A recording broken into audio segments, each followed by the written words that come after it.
All right. Did you miss me? I think they did. We are back. More specifically, I am back. Welcome back. Thank you very much for picking up the slack when I was out last week. Yep. Threw something out there. Threw some best bets, some overall commentary, which Mhm. hopefully you guys found semi enjoyable or thought provoking. Yeah. So yes, we are back in full force, ready to break down the slate that we did a little, or Colin did a little preview of by himself, Best bets though. and talk about what's going on in the sport. So I will kick it to you to tell me, Colin, who is balling and who is falling right now. Of course, always the most pressing question of each after each week, right? But I think figured this show I will keep it and maybe moving forward. Honor truly who's balling, who's fallen. So limit it to either to one of each, a player or team, whichever I'm feeling. But look, I think starting off with the fallen, I think you've already, I don't think, I know, Connor, you've already touched on this team and the subject of their offense before. And quite frankly, for me, fallen this week, I got to go Sam Hartman. They just haven't been off the Notre Dame. When I say they, the Notre Dame offense, and you've talked about it, they haven't been nearly as impressive or potent as we would have thought. Certainly, I would have thought. And Hartman, especially as the seasoned quarterback, basically a prize of the QB portal last season, the offseason, just hasn't really gotten it going. And especially for me against the Clemson team, he's obviously set records at Wake Forest. He was ACC seasoned, and to just be as lackluster.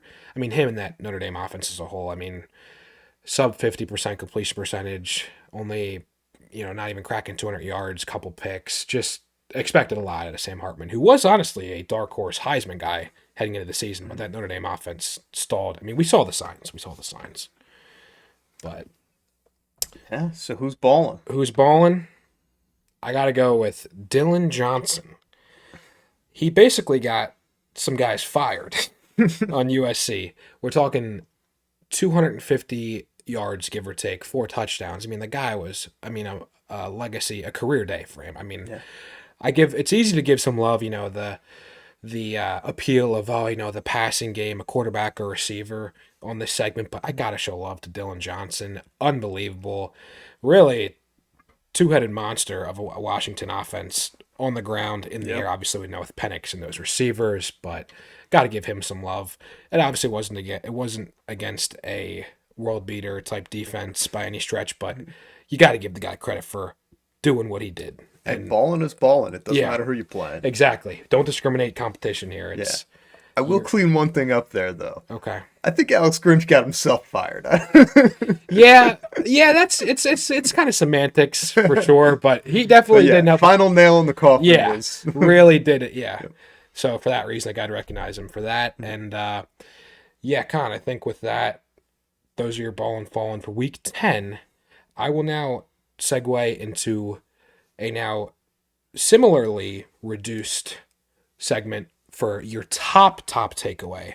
Mhm. Enough of the top four. We want to know what was truly your top takeaway from this past week 10. My top takeaway is that we as a sport are getting out of the woods. We're starting to see the clearings, we're starting to see the paths.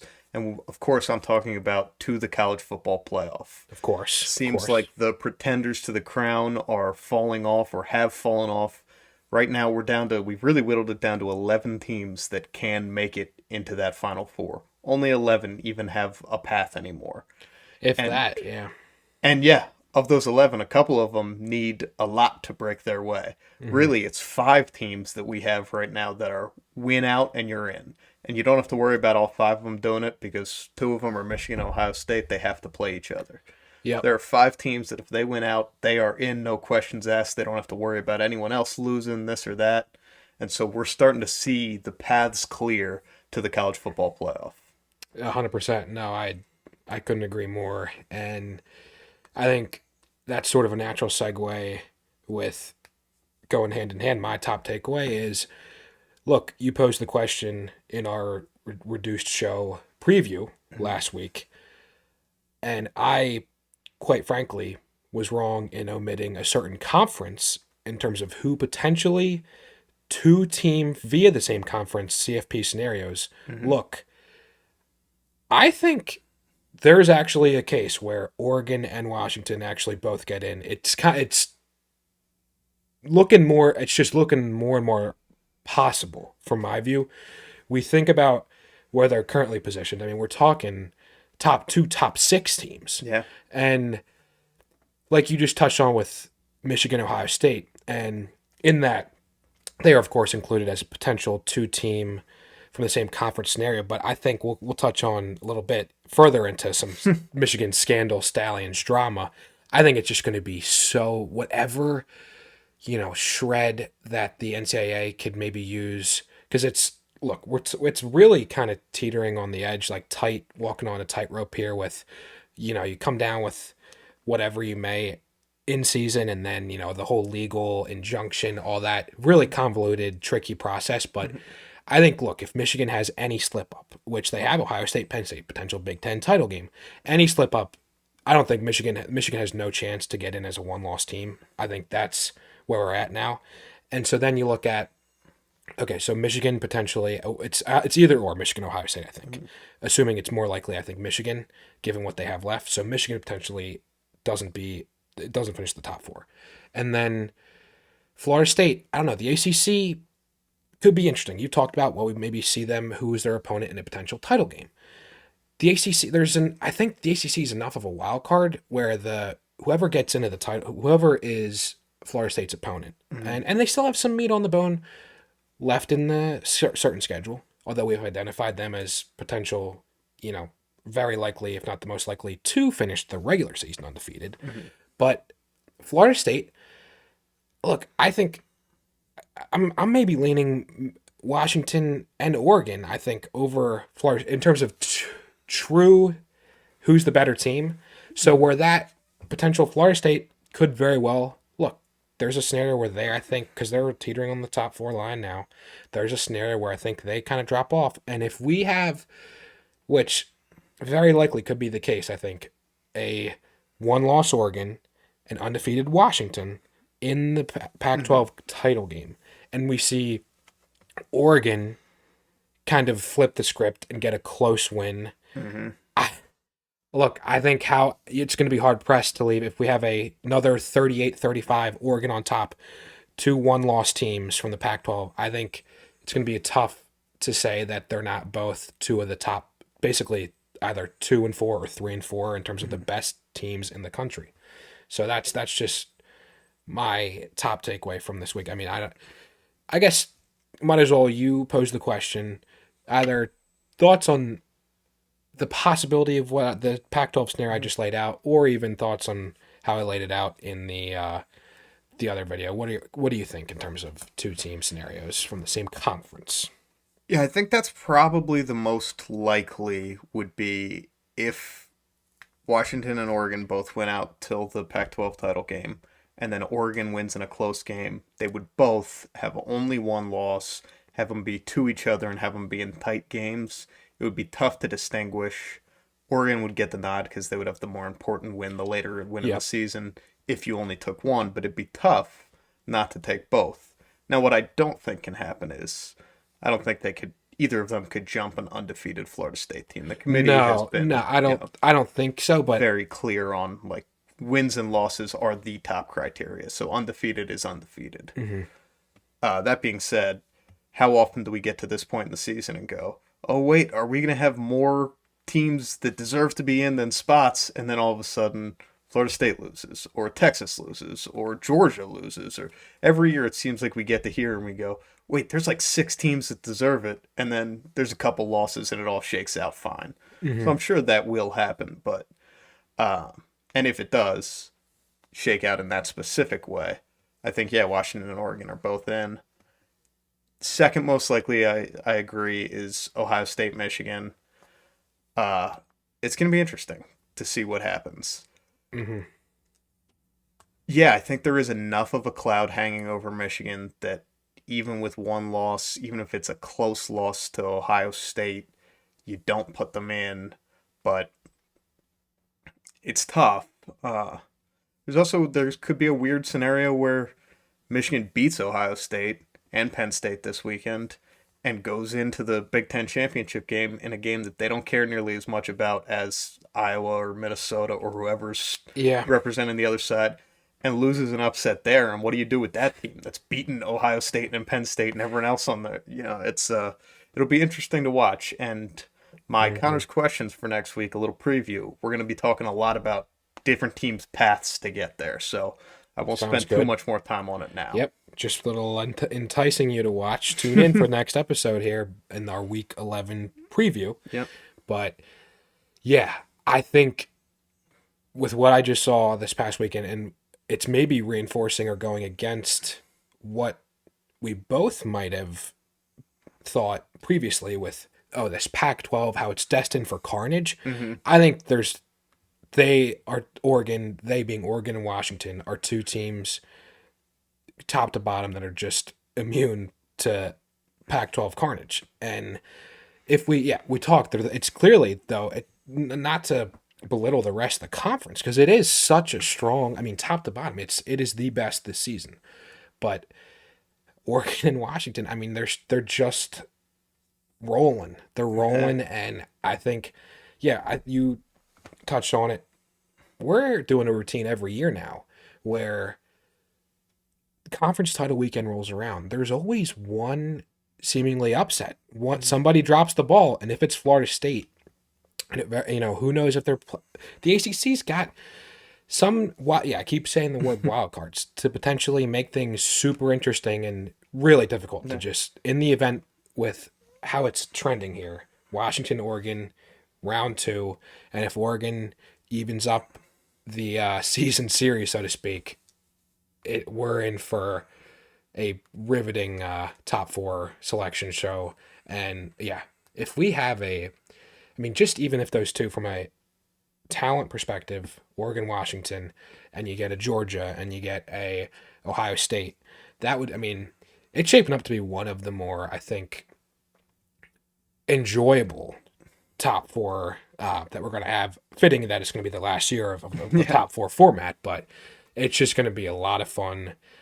There's a lot still to happen, Mm-hmm. but look, that's where our top takeaways lie.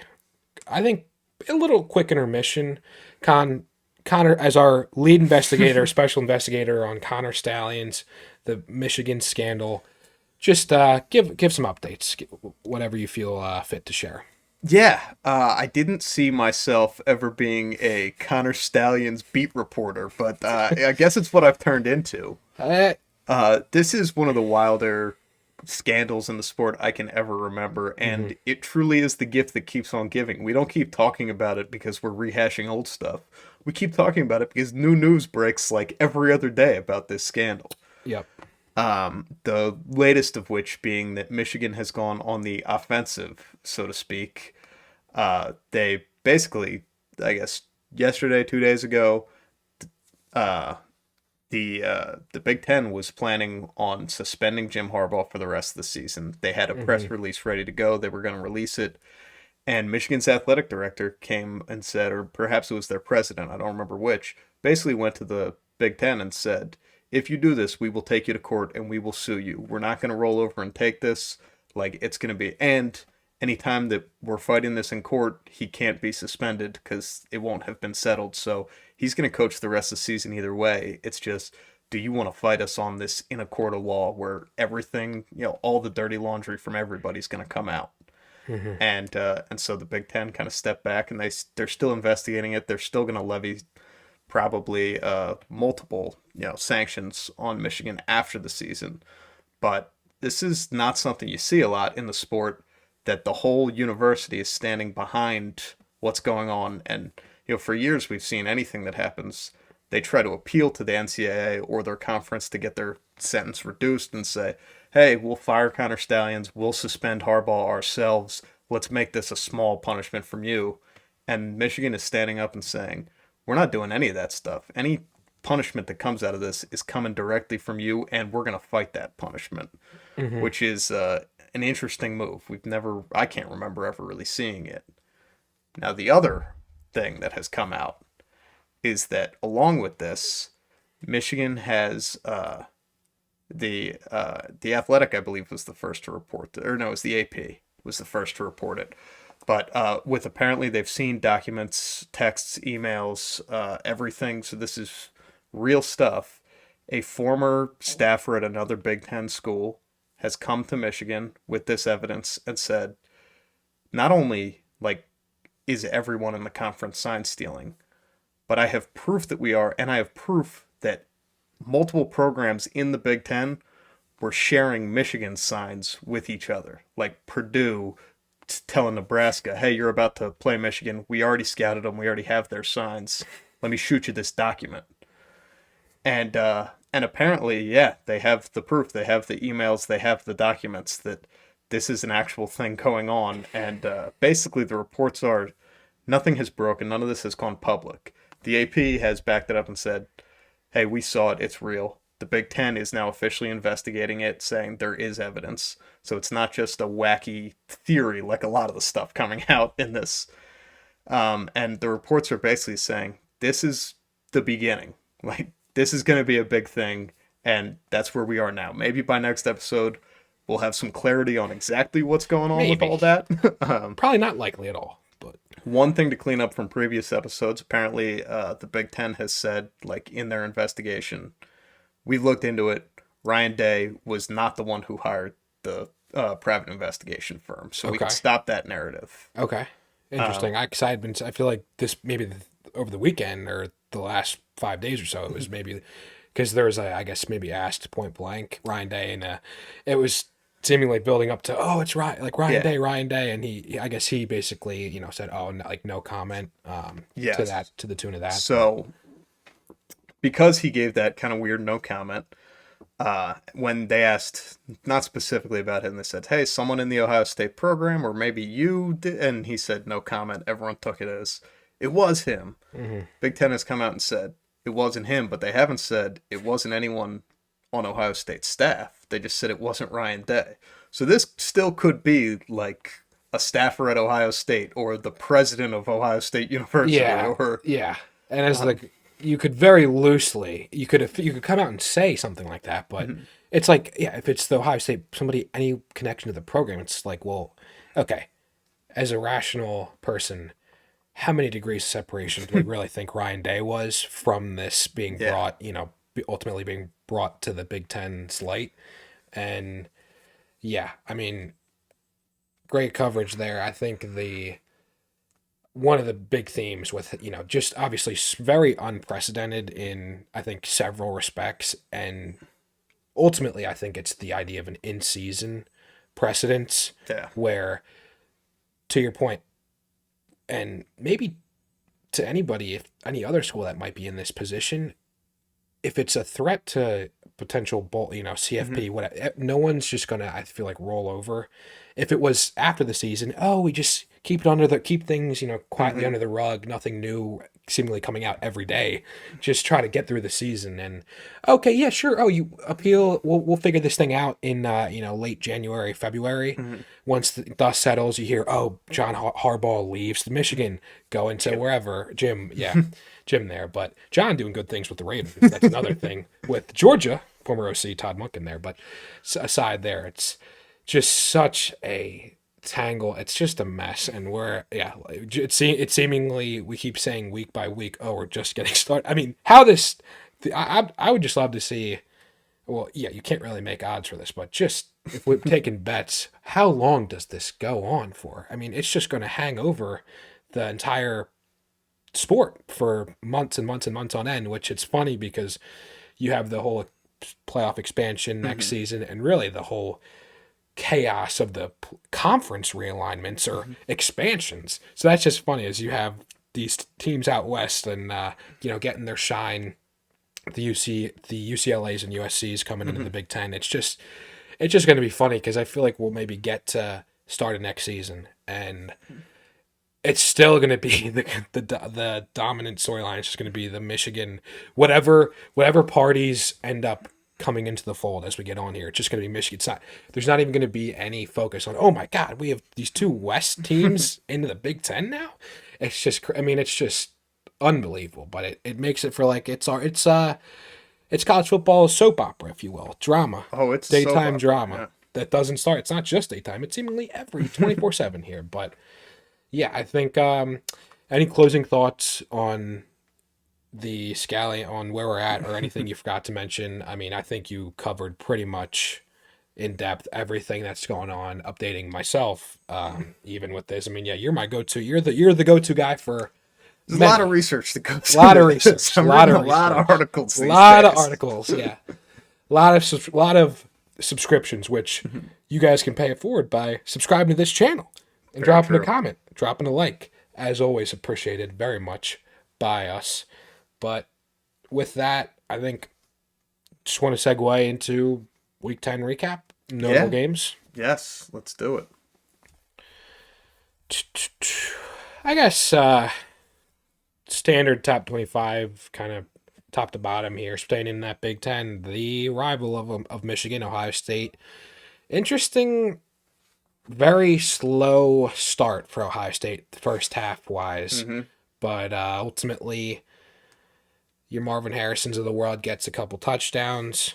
And really, I mean, as an NFL draft darling, for since he was a true freshman, I think we're starting to see. Look, it's great to see Trevion Henderson come Yes. back and really be this explosive weapon, and having a having him as a weapon, having Marvin Harrison as a weapon.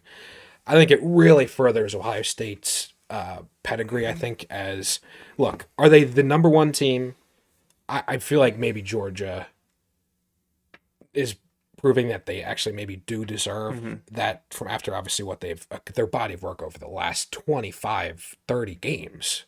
And I mean, it's just unbelievable. But Ohio State definitely in that top tier, definitely showing. I think we talk about this idea. I think time and time again.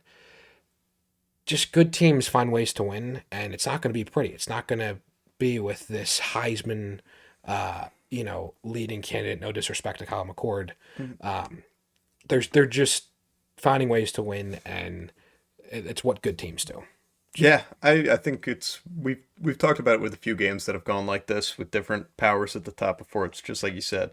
This is what good teams do. Even if they struggle early, they don't get down on themselves. They just come back, play a good second half, get their business done, and move on to the next week. And that's what they did in this game. Yep, point blank, 35-16, Ohio State beats Rutgers. And then speaking of the team I just mentioned, Georgia, they get a nice win against a very good Missouri team from up to this point. And they played them. They played Georgia tough, 30-21. Oh yeah. In Athens, Georgia takes care of business. And look, they're getting into a little bit of a gauntlet here. They've got Ole Miss coming up, and they have a real they're gonna, I think, have such a real case to, when it's all said and done, heading into conference weekend. I think maybe take that number one ranking. Although Ohio State, obviously, last week in terms of what is in front of the committee's eyes, it'll be interesting. If they beat Michigan in the Big House, it's going to be interesting who takes that one spot. Certainly. Yeah. So we'll move on to Michigan Purdue. Not much to talk about here other than, there are Michigan people dunking on everyone on Twitter going, oh, you thought it was the sign stealing. Obviously, Purdue changed all their signs when they knew we were stealing everything. And look, we beat them 41-13. And then there are people on the other side going, give up the most first half points you have all season against a team that, you couldn't scout them for their signs. I don't think either of those are very good points. I think this was a very good team beating a very bad team. Yeah, I think simple, straightforward enough in that sense. And speaking of, I guess, good team versus bad team, Florida State against Pitt, 10-7 game at half, and then a couple touchdowns. Florida State in that third quarter ends up as a 24-7 game. I don't know if there's really too much to take away from this one. My takeaway would be, if you're a Florida State fan, does it scare you at all that this is kind of starting to feel like it's their MO? That they start slow, have a tighter game at the half, and then they come out like gangbusters in the second half and win big and everyone forgets about it. But, that's not going to fly if you're playing Georgia in the college football Nope. playoff. You can't come out slow in the first half. Mm-mm. So that's just an interesting thing to look at, kind of a trend starting to develop there. Sure. And who knows if once we roll around the ACC championship, if you start slow against a team, whoever the opponent is, that's really motivated to make a statement and really end your season. Yeah. Yeah, it's just not exactly what you want to see in terms of slower starts. Which they have time, to their credit, they have time to maybe right the ship, and yeah, get out to better, more overall complete starts, complete games. First whistle to end whistle. But yeah, interesting. Florida State, a little bit of the maybe susceptible, maybe semi susceptible to a loss, but who's looking not as susceptible? I covered them along with another team that we'll get in there right after. Washington looking just extremely formidable. Look, you go against Caleb Williams in at USC, excuse me. Caleb, he's kind of been on a little bit of a redemption string of games performances after he had a rough kind of middle of the season. And I'm not going to ding Washington for giving up 42. I mean, Caleb Williams, I mean, he's obviously been an unbelievable college football player. Basically was the tide that lifted the USC boat for a couple seasons now. Yeah. And ultimately, Washington, Michael Penix, Dylan Johnson, of course, already mentioned. Washington is just a well-oiled machine, I think. They are a well-oiled machine. And I'm still waiting on what we talked about last week or 2 weeks ago, whenever it was. I'm still waiting on the day that Washington's defense shows up on the same day as their offense. Yeah. Because that'll be a scary team, but we keep not seeing it. It's awesome that you can win games 14-7, and it's awesome that you can win games 52-42. But Yeah. wouldn't it be cool to show up and win one like 52-7? And Yeah, I guess it would be. Yeah, it'd be cool. not just would it be would cool, but that's what you need when you're playing a Georgia or a Michigan or whoever you're going to see in the college football playoff. Sure. Because, I mean, they scored 52 points. It was still a 10-point game, and, you're not going to score 52 points against the best teams in the country. So. Sure. I think, too, just playing devil's advocate especially for the Washington fans out there, I guess. Look, when it mattered most, they got to stop against Oregon when it was basically, we'll see obviously how it plays out. Season on the line, at home. They come up with a stop on a fourth and relatively short to mid on Oregon. So when it really matters, when it really counts, I mean, you would like to see a little bit more, but to their credit, when it's mattered most, and we'll see if that trend continues.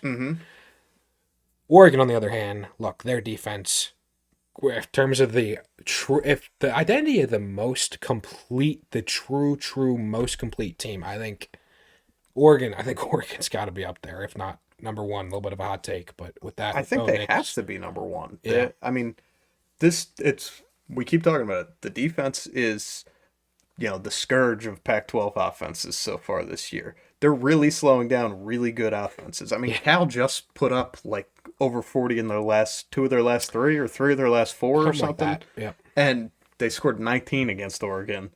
That Washington game you mentioned was the one game that Oregon's offense hasn't really been steamrolling, but their defense played well that game against Michael Penix and that Washington offense who can score a lot. So Oregon's defense is it's kind of counter to the rest of the conference. They actually have a strength in their defense, not a weakness.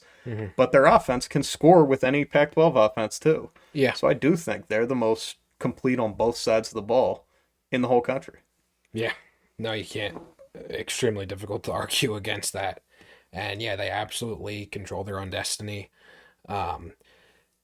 If they go undefeated, win the Pac-12, they're absolutely, I mean, it's going to be a lock for them to be in the top four. Moving on to teams that have chances, maybe not locks if they kind of run the table. Texas, without Quinn Ewers again, I mean, look, they just scrape by against K-State. Still a top 25 of ranked win, but what are your feelings on what happened with Texas there? My feelings are that their defense isn't as good as it needs to be, and their offense really misses Quinn Ewers. And Quinn Ewers was not like this.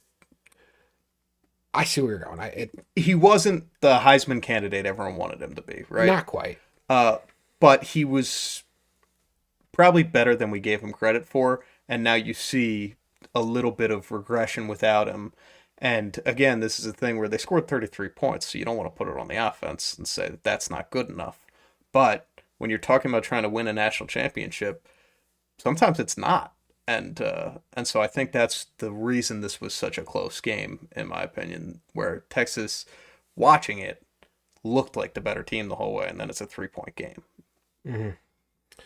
Yeah, interesting to see how Texas, when and if Quinn comes back, and look, there's a bit of a natural opportunity, if and when, if Quinn comes back in a couple weeks, if he, does look, if he basically sends a national reminder out there to the committee, hey, I'm back. Texas back is a whole question mark. Yeah. But it's interesting. They absolutely have a chance if things go right, if they win out. But I don't know. It's going to be, they're behind Washington and Oregon. I don't know. It's going to be, it might be difficult. Well, the thing that's good for Texas in that spot is Washington and Oregon have to play each other. Or if they don't end up playing each other, it means one of them has had something horrible happen. So, yeah. And if it's just, even if Texas wins the Big 12, I think, and depending on the result of it, if an Oregon wins a tight game, I don't know. I think it might be Pac-12 runner-up over one loss Big 12 title winner. I don't know. That's just, I've a feeling that could very well happen. And by the way, we've seen that Penn State was a one-loss Big 10 title winner who got left out for the SEC runner-up, I want to say it was that year. I can't recall. But the 2016 Penn State team. So there is precedent for them to say, even though you won your conference, even though you won a great conference, this other team that also only has one loss and isn't a conference champ, we think is better. Mm-hmm. That'll be I think, a very interesting argument, potential cases to be made on both fronts there. And I think another scenario, Bama, look, if they run the table, it would mean that they went through Georgia, and they just took care of business against a good LSU team. Bama's absolutely got a chance. Would it mean that they went through Georgia? Doesn't have to mean that. Ole Miss plays Georgia this upcoming week. Could go either way. That is true. That's true. The SEC, things could get weird in there. Yeah, the SEC, things could get weird, but Bama, it would just be almost classic Bama with how the season started. Sky is absolutely falling, and you touched on it even weeks ago when we first were discussing this, and what hung over, what kind of clouded they're looking like was going to be a clouded, murky season for Bama. I mean, for them, if they run the table and it is they beat a number 1-2 Georgia in the SEC title game, and maybe Pac-12 isn't even a close game, and Michigan loses to, Michigan has a loss in a bad fashion, and Florida State somehow, just things, the stars aligning for Bama would just be peak. I mean, that would just be something. And look, they got LSU money line was one of my best bets. Jaden Daniels, if Jaden Daniels was healthy, I think maybe we see something different. Although, look, he was healthy, and ultimately the turning point was a really tough break, batted, off a helmet, one of those tough bounce interceptions that really kind of changed the course, I think. But yeah, I mean, Bama, can you imagine Bama just in what was seemingly a down year in quite some time? Just, I mean, they have such a narrative pull nationally where it would just be something. It would be quite the thing if Bama sneaks in there. I think there's a very good chance it happens too. That's kind of how it's Yeah. It's yeah, quite a chance, quite a chance. And before we're off this game, just to put the icing on the cake that has been our longest running discussion on this show, can you say that LSU is out of the college football playoff race now? 3 losses. No one's ever made it with 2. I think we still have. Who knows if there's potential sign stealing allegations with about 15, 20 other teams. Yeah, right. If the entire LSU, Big Ten goes down in this scandal. Entire Big Ten, entire Big 12, depending on how much comes to light. It might just be LSU. Look, you're the next best. We're just going to crown you the title winner. Yeah. No playoff, no nothing. As far as you're concerned, LSU's the only team that isn't stealing signs in all of college football. Yep, Brian Kelly, totally honorable guy. No, the most nothing, honorable guy. Nothing, yeah, could never do such a thing. But I mean, LSU. It's look, a loss to Bama, lost to Florida State, lost to Ole Miss. I mean, looking back, good team, tough. I mean, just tough schedule. I mean, they had if we talk about control your own destiny. Mm-hmm. If they were a one-loss team. And we're talking similarly in the vein of a Pac-12, 2 from the Pac, depending on Oregon, both one-loss teams. I mean, similarly with LSU, I think obviously if they only had one loss up to this point, they would probably be right next to Oregon or Washington. Mm-hmm. But just a tough pill to swallow for LSU. But fun team, fun offense. If only they had if only they were maybe the DBU. Had a Patrick Peterson, Derek Stingley, Tyron, Honey Badger there, to actually or what's defensive his last line. Name, Honey Badger. Yep, Tyron Honey Matthew. Badger. Yep, Tyron the Honey Badger. Matthew, but Jalen Mills. I mean, a host of guys. Jamal Adams, a host of guys, but just hasn't been the case for LSU this season. And talking about a downward spiral, I think. Look, not to beat a dead horse. You talked about Oklahoma, team that you saw on the downhill for quite some time out. Oklahoma losing a tough one to Oklahoma State, who's okay State. Quite a season for them after kind of being counted out in that Big 12 hierarchy heading into the season even. But yeah, completely counted out. If only someone had been smart enough to come on this podcast like 4 weeks ago and say, hey, Oklahoma are frauds. If only, yeah. We could only dream about that. Yeah. Oh, wait, there was one genius. I do want to say, quickly, last Bedlam game for a long time, perhaps. True. There certainly won't be one next year, we already know, which is a shame. Always stinks when rivalries go away. When A&M joined the SEC, you lost Texas A&M, which was a great rivalry. Mm-hmm. Going back many years, you lost Miami, Florida, which really hurt. It's bad for the sport when great rivalries die. So this was the last Bedlam game for who knows how long, and boy did it deliver. It was one of the most fun football games to watch I can remember. It was back and forth the whole way, always close, and it really felt like they were playing for more than just a game, knowing that it was like the last rivalry game, like I said, for who knows how long. Yep. Yeah, no, that's a good point. It's tough with these realignments over the years. Even it's not the first time it's ever happened, but especially with this matchup, it's important, I guess, to honor the rivalry, and it's sad to see it potentially go for a little while. But speaking of the A&M that you just mentioned as their old Texas rivalry, they just get beat by Ole Miss, who Ole Miss control their own destiny as well here. I mean, would be quite the storyline for Ole Miss to really turn a page maybe this season and only have one blemish, potentially get to the SEC title game, and absolutely, I mean, yeah, it just feels weird to talk about Ole Miss like this. I don't know. It's just they've always been seemingly knocking on the door for a good part of the middle of the season, and then they just kind of fade off. But that's not happening with this Ole Miss team. It's not happening. And we might see the second loss come this weekend. Yeah. And, we'll go back to, they're always good for a stretch and then they fall off. But at least for now, I just want to say, congrats to Lane Kiffin, who's a guy who has had a few, bites at the apple as a head coach, and it hasn't gone great, but he's always been this awesome coordinator. And it's like, man, if he could just do what he does as a coordinator, as a head coach, if he could hire the Hmm. right guy to coach the defense while he handles the offense, well, it feels like he finally figured it out. And now he's winning at the highest level in the SEC, which is really cool and good for him. Yeah, no, you definitely deserve some plaudits. Potential maybe postseason coach of the year candidate for Ballin for coaches, but we'll see.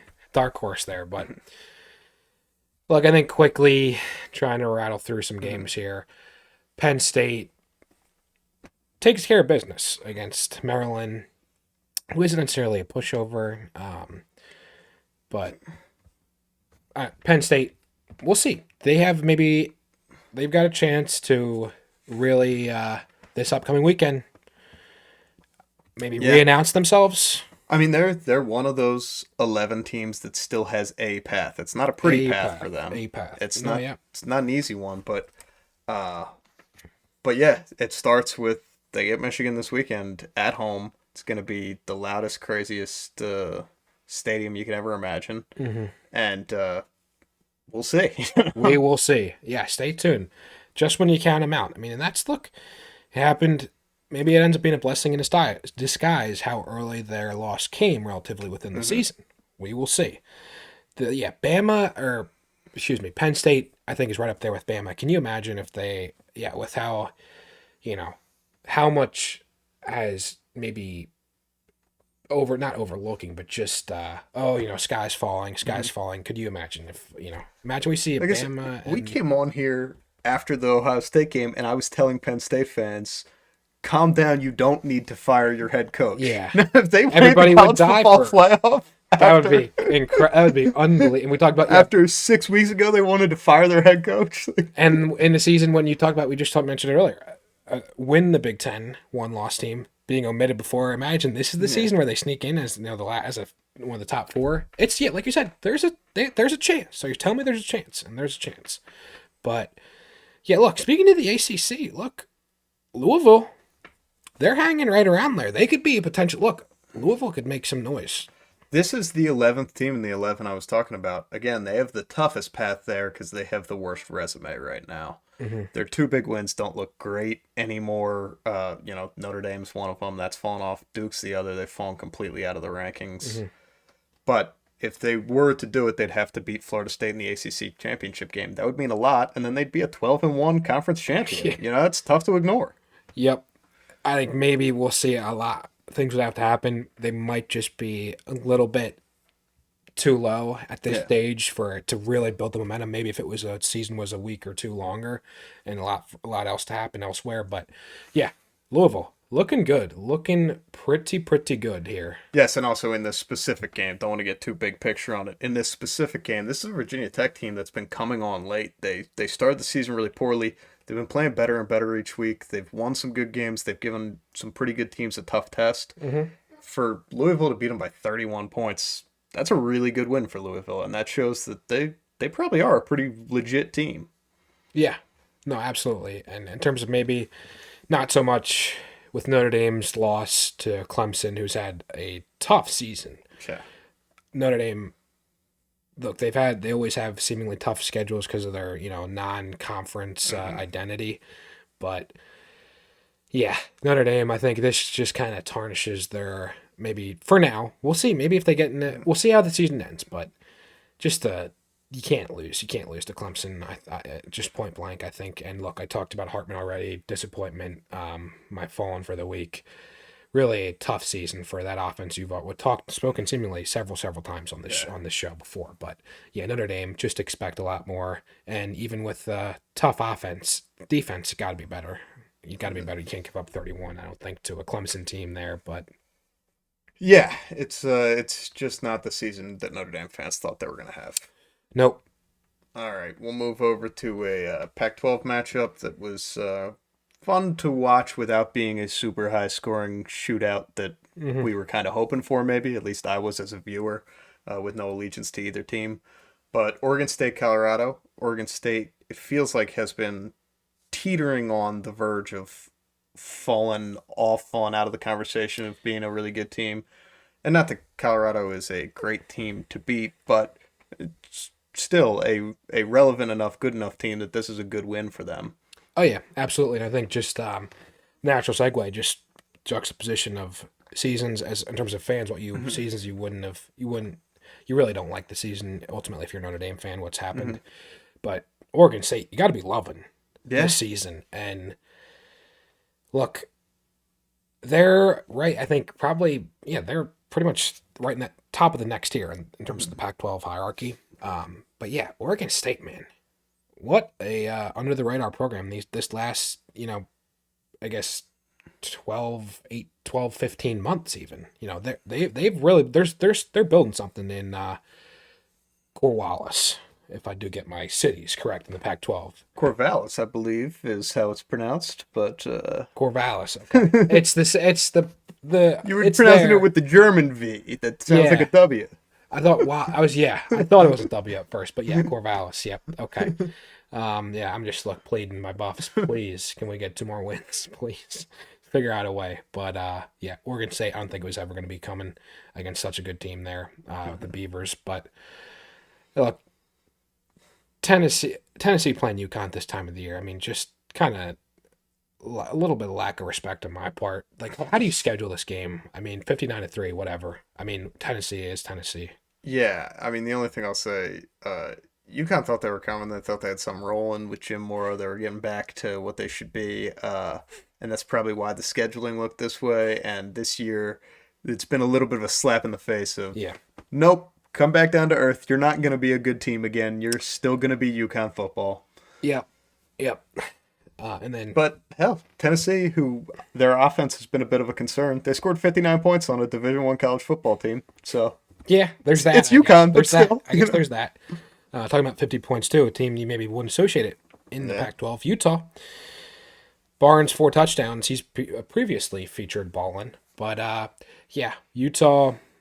I think look righting the ship after a tough pill to swallow and really getting wiped at home against Oregon, Yeah. who basically the most complete team in the country. No, really no embarrassment. And like you said too, with Utah in terms of program, there's just such solid programs in the pack. I Yeah. think it's no clue or it's no surprise really when you think of how good the Pac-12's been this season. Just the program, the culture, the who's at the helm, the leadership, the coaches. I mean, it's just Pac-12 just ripe with good programs as a whole, and Utah is no secret with the last several years. Yeah. This one feels above and beyond the past few Utah teams that have all been really good and kind of under the radar good. This is a really, really good football team. Obviously, like you said, they just lost by a pretty large margin to Oregon, but Oregon's probably a playoff team. If not, they're certainly a playoff contender. And Oh, so, absolutely. And then, yeah, Sam. Speaking to I guess this idea of carnage in the Pac-12 and team that's just impressing. Look, we've talked about them kind of dawn of the show. Arizona beating UCLA 27-10 in Tucson, so the home field advantage, of course. But yeah, Arizona, and then getting some shine finally in the top 25. Yeah. The latest top 25 this past week's rankings. But yeah, Arizona, man, what a team to watch. A team to watch. yeah, I mean, Noah Fafita is going to be the preseason favorite for Heisman next year. I'm not even joking. Every Gotta be time, up there. every Be up time you watch this kid play, you go, "That's the best quarterback in the country." And if they hadn't gone 2-3 without him or I guess they went 2-2, and he came in and got that third loss against. But it was a 2 overtime game against USC, Yeah. and they were a 2-2 Arizona team Yep. coming into it. I mean, if they had started him from game one, we might be talking about Arizona in the college football playoff mix. 100%. I mean, Which are words that don't even sound right coming out of my mouth. crazy. Yeah, wild.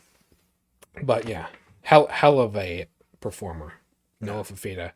Named to, talk about NFL draft guys. Named to, look, he's not the biggest. You use the word, or the comparison, Money Manziel. I mean, not the biggest of quarterbacks, but hey, Bryce Young, although it's not necessarily the best case for them, but the Panthers, well, that's enough asides for me. But yeah, Noah Fafita, unbelievable player, and it's just fun to have him for several more seasons beyond this. And like I said, you brought it up. I made the comparison.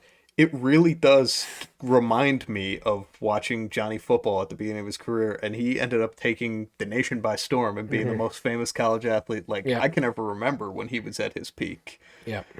So I'm very excited to watch that kid next season. Absolutely. And then if you're watching this, Noah, just make the right choices. Don't just the comparison there on the football field. Don't fall into some other comparisons or similarities with Manziel there. But yeah, look, Kansas beat I guess Iowa State's Iowa State. I don't know what to make too much of this game, but another good quarterback. I mean, Bean had Yeah. very interesting snare with Fifita and Bean. They both here. Look, you had the kind of older guard, experienced guard of Delora at Arizona, Daniels at Kansas here. Mhm.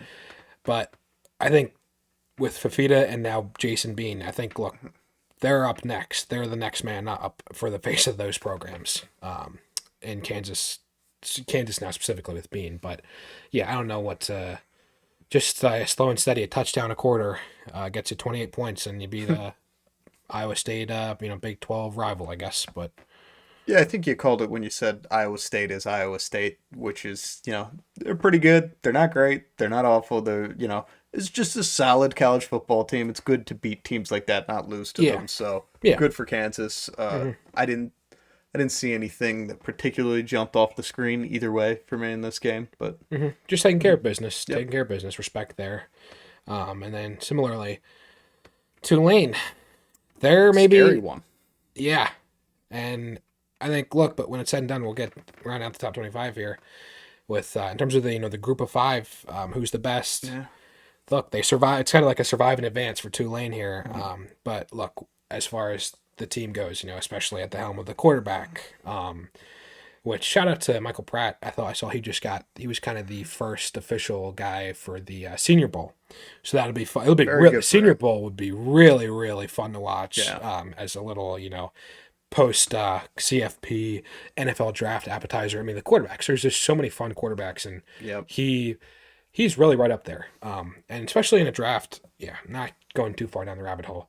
It's Caleb Williams, Drake May, and then who's next? It's still wide open It there. is. And with wide open with a lot of names, not with just a couple No, guys that well, yeah. so many names, Yeah. and that's the beauty of college football right now. Excuse me, a lot of good quarterbacks, a lot of good eligible, and are going to be have to just Hmm. dissected by NFL teams. That's the hard work they have to do. We just get to sit back and enjoy what we're seeing on the field. But yeah, Tulane survived in advance. Yeah, was quite a scare against a not great ECU team, East Carolina. But yeah, I don't know. I mean, any closing comments on that one?